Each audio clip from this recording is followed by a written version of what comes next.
Thank you. I have all my friends sitting in here, you can see. I will be talking about embedding community consideration and awareness, and I'll be introducing a do no harm principle and a framework that I hope open source can apply. So I would start with general introduction, contextualize what this means for open source, talk about do no harm principle and the framework itself, and I'll give some examples from my own work because I have the stage. So a bit about me. I'm Malvika Sharan. I'm a senior researcher at the Alan Turing Institute, where we work on different AI and data science projects. I lead a team of community managers, and these community managers sit across different projects, working in health, environment, and security, data-centric engineering, and open source projects that are being built within it. Their role is actually to enable open practices in whatever form that they can do. I also lead a project called the Turing Way. You can find my colleagues who are talking about the project, which is a community-led guide on data science. I have a background in bioinformatics, and after bioinformatics, I completely moved on to computational skills and community building. And I'm a co-director for a nonprofit organization, which is a training and mentoring program for communities. There are many other things that I'm involved in, and the logos that you're looking at, these are different open source and open science initiatives that I am involved in both advisory role and the volunteer capacity.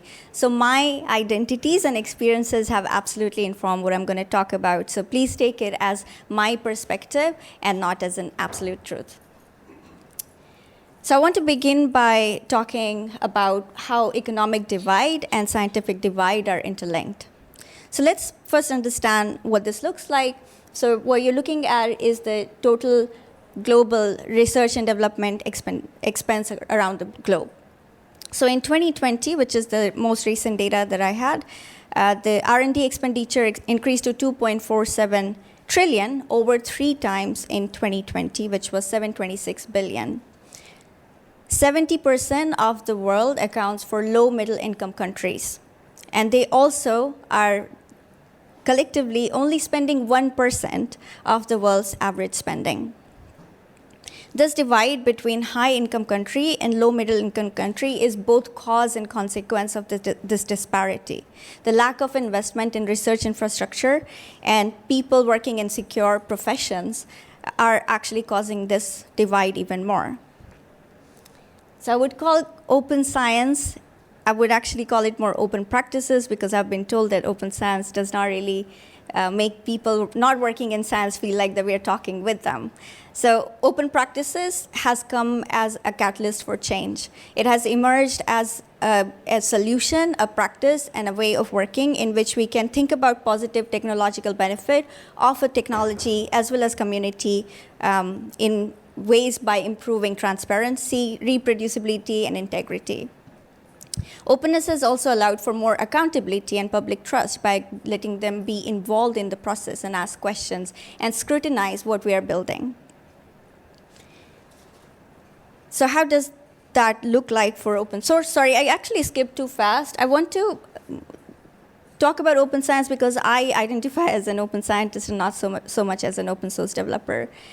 We talk about things like openness and diversity of knowledge, open education, citizen science.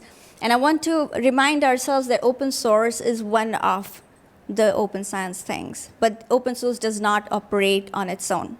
Open source works along with these practices for open infrastructure, open education, community building, involving people in that process.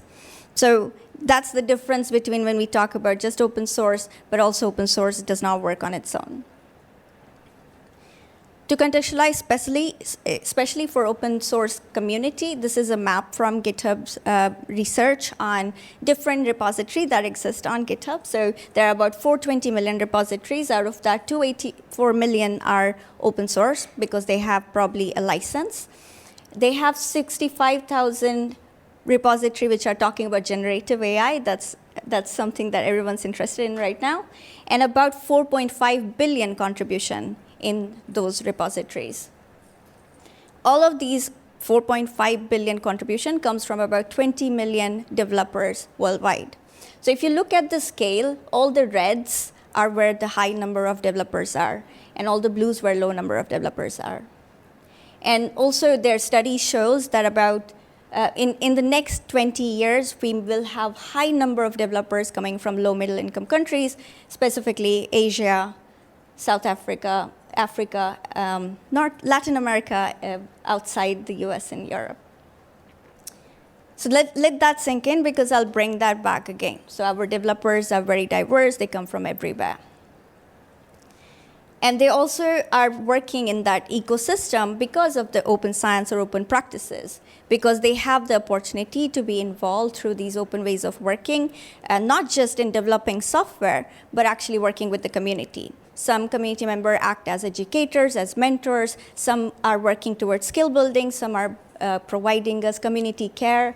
Some people are holding data in a way that is ethical. Some people are informing policy. So there is software, of course, we've heard in the morning that software development is a socio-technical infrastructure. So all thanks to open practice that this map exists. So on the commonality, despite the diverse sets of goals in open source technology and challenges that different sectors are facing, such as in academia, in industry, and public sector, openness can be seen as a common thread that binds us all. It allows us to produce public goods, so for example, tools that you all are working on, or infrastructure that you're building that public can access. Encouraging greater collaboration among researchers from different disciplines, so cross-disciplinary collaboration. And finally, broadening the diversity of knowledge-producing actors who gets to be part of the system and produce the knowledge that we are building. But there are additional barriers for the Global South researchers or low middle-income countries, for instance. There are barriers around language and culture, because a lot of these technology exist in the Global North, in the hegemonic dominant culture of USA and the UK. There's lack of investment in research and development and infrastructure, as we saw in the first map. And finally, imbalanced collaboration and subtle power structure. So we can say that we are collaborating with someone in a different country, but how much power do they have in the project that they are building? How much they have a say in informing the direction of where the output should go? So again, we will continue contextualizing this for open source, because I know that we are in this conference talking strongly about that. But I apologize for a research and development life cycle. Generally, when we talk about research development from a project perspective, I show this abstract, circular, very beautiful structure. So we begin with the research idea. Two of us met in a conference, and we found something very interesting. We want to work on it. We go out and start plan and design it. In that process, where we also involve our community members who think that this is a good idea, and they bring something specific in that ecosystem. We go about collecting data, either producing data from our own study or collecting publicly available data. Processing data, study, and analysis, although we are still two, there are a lot of people involved. And finally, publishing. Publishing could, in this context, look like that we put it on GitHub, and people are able to access it, and they're able to interact with it. And we also want to talk about data preservation and data reuse, considering all the ethical consideration for that. This is very circular, very smooth, no problem happened in this one, but in reality, a lot of problem happens. We can't build communities assuming that everything's gonna go well. And also we need to understand that the people who are involved in all of these decision-making process are people who are also embedding their own cultural understanding, own values, and own biases.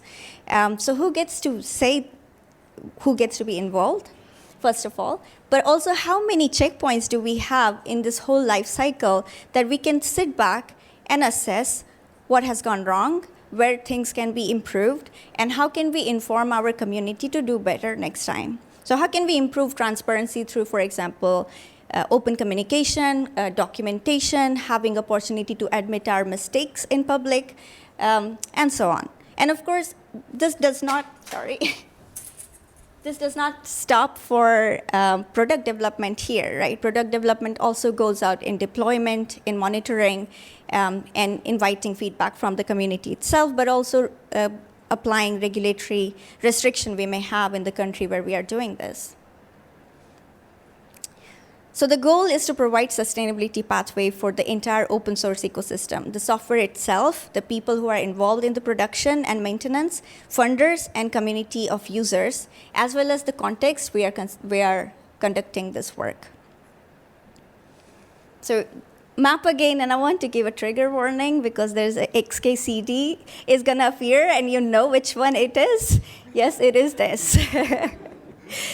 We've all seen this, but this is a little bit adapted. I was at a series of conference in the last few days, and I learned about this new study that came out a few days ago, which evaluated the entire open source ecosystem to put a value on what is the value of open source. And that is 8.8 trillion, apparently. And therefore, there's this random broke dude in here who was building something and did not get any money. We should think about them. And there are many broke dudes and dudettes and princes and queens who are doing a lot of great work for the community without really getting any acknowledgement for that.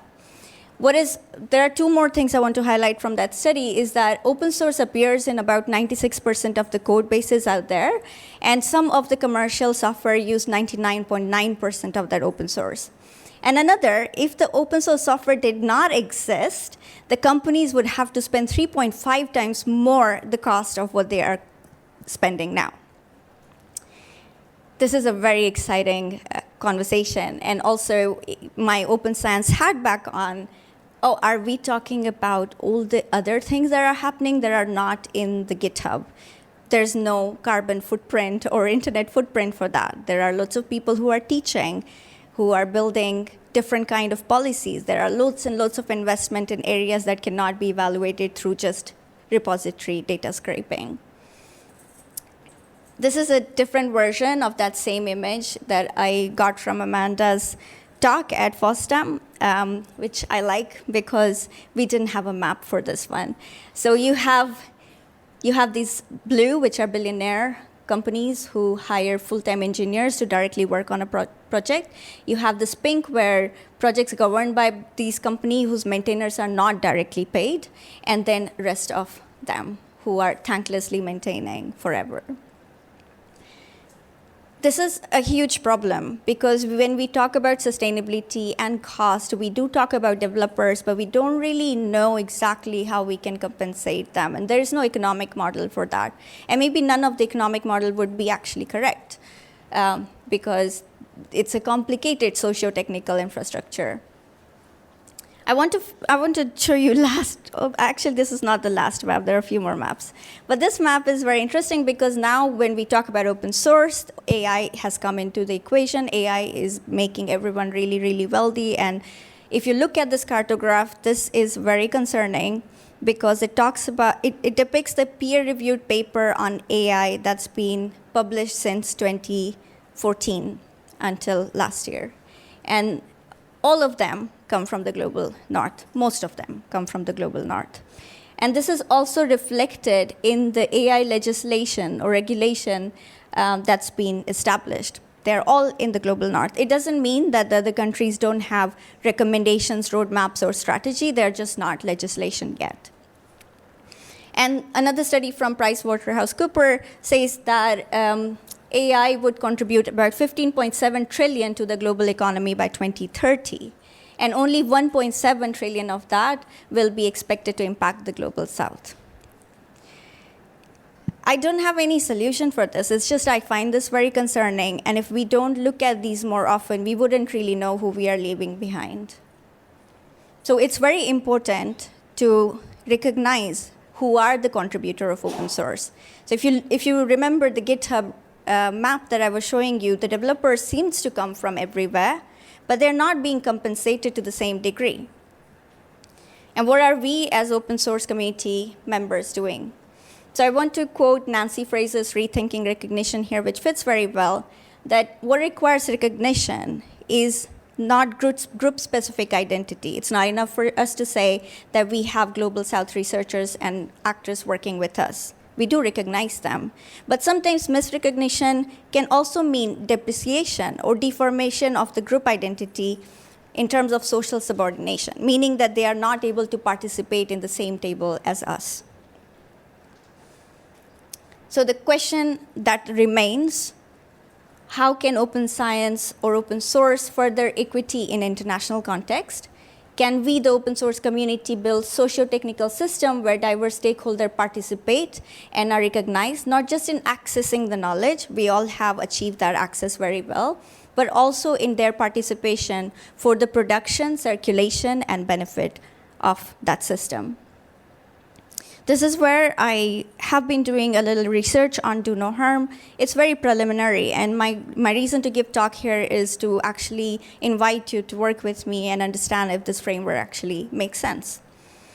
So do no harm principle actually comes from medical context, biomedical context, from Hippocratic Oath, actually. I won't read. If anybody knows how it sounds in Italian, please help me. This is something that an oath taken by doctors to do no harm. It sometimes means that if in a situation you don't know if there is a benefit, but you know if there is a harm, you would rather not do anything. This framework was then adapted in the humanitarian aid work by do no harm rather than first do no harm. It's a way for them to keep a reference for how to consider a context. How can we step back and think about a context? So do no harm means taking a step back from an intervention to look at the broader context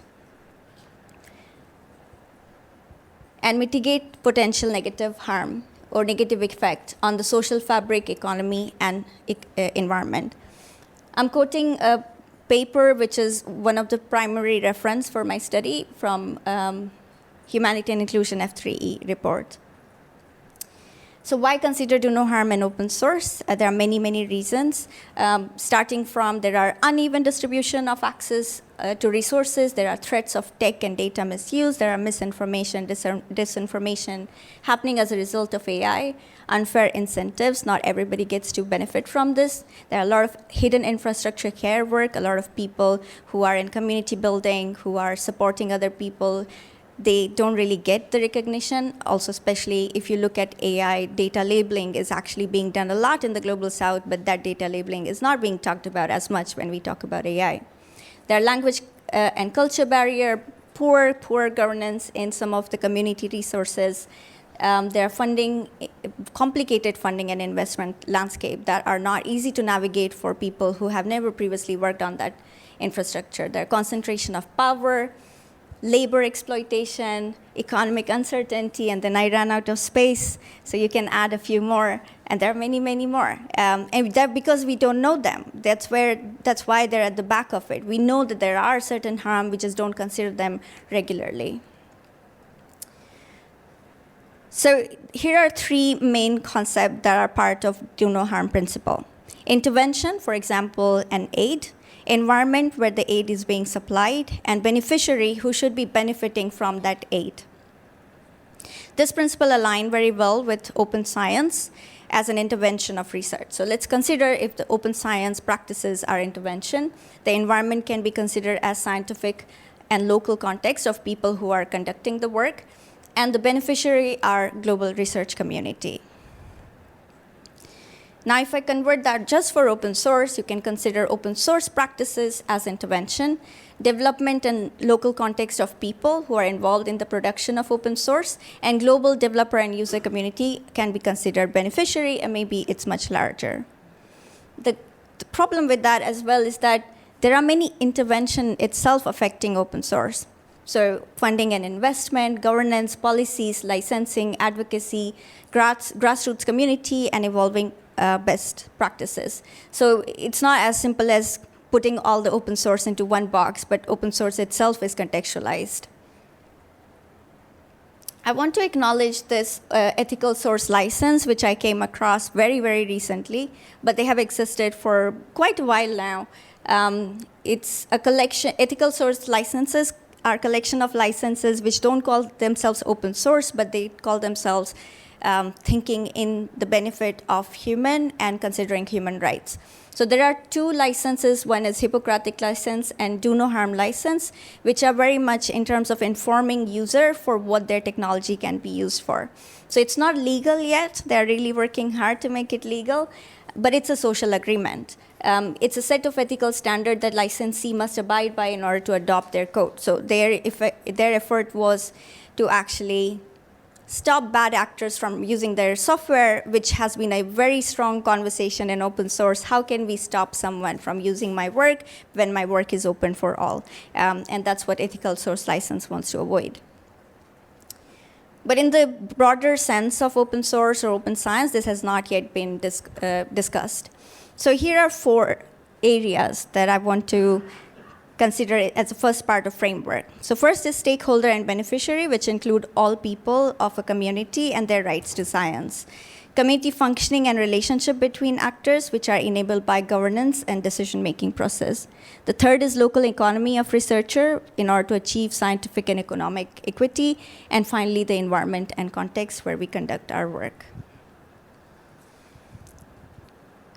Finally, these areas can be addressed through implementation approach, such as best practice, recommendation, policies, manifestos, collective declaration. These are action-oriented work that inform our efforts. And then second is infrastructure support, which would include investment in quite a lot of sense, but also incentivizing all the actors. And finally, behavior that affect positive culture change that we want to have. Comparing and reflecting on these alignment of do no harm with intervention in open source community, rest of my talk would be a little bit of example, and I'm going to run through it because I haven't left enough time for us. Actually, let me do that here. Okay. For the first step, which is about rights of beneficiary, I wanted to talk about that there are many, many ways that we need to recognize who the beneficiaries are. Of course, there are many roles that are involved in the production of open source that we need to consider, not just the developer itself. When we talk about developer community, we should also consider who are part of that. So this is my one example. I wanted to mention a couple of projects in that, but I would just mention that when we are thinking about open do no harm, here are some questions we need to answer. Who makes decision? Who gets to participate? Who controls and protects the system? Who enjoys and benefit from the outcome? And who is responsible for addressing challenges and harm? And at the end, the answer has to be everyone. But in order to involve everyone, we need to build pathways for that. I apologize for the very fast, but I want to acknowledge my colleague Emma Karun, who you can talk to. She's at the Turing Way exhibition, but she's working on a project through the Skills Policy Award, which is about identifying different roles within data science, the different data science skills that they need, and how that can be used to inform government in investment for career development. There are other projects that I'm involved in with other actors in the UK. And this is to make sure that we are actually trying to understand the same system and not building our own segmented reality. So actually, I want to finish with that, and I'm going to just skip everything. But you can obviously ask for my slide. I want to give a final thought that open source is a complex socio-technical system. Our action has an impact, like in any socio-technical system. Open source is having its most significant moment. I think I'm very excited about open source and the traction it's getting. But we also need to realize that we should not try to move too fast before we actually have recognized what the solutions that we want to build to do no harm. This do no harm principle and framework allows us to assess who benefits and who's being left out, and how we can apply this to improve our approaches for open source community, infrastructure, investment, and policy, or anything we're involved in. So with that, I'd like to thank you, and please talk to me for all the slides that I skipped.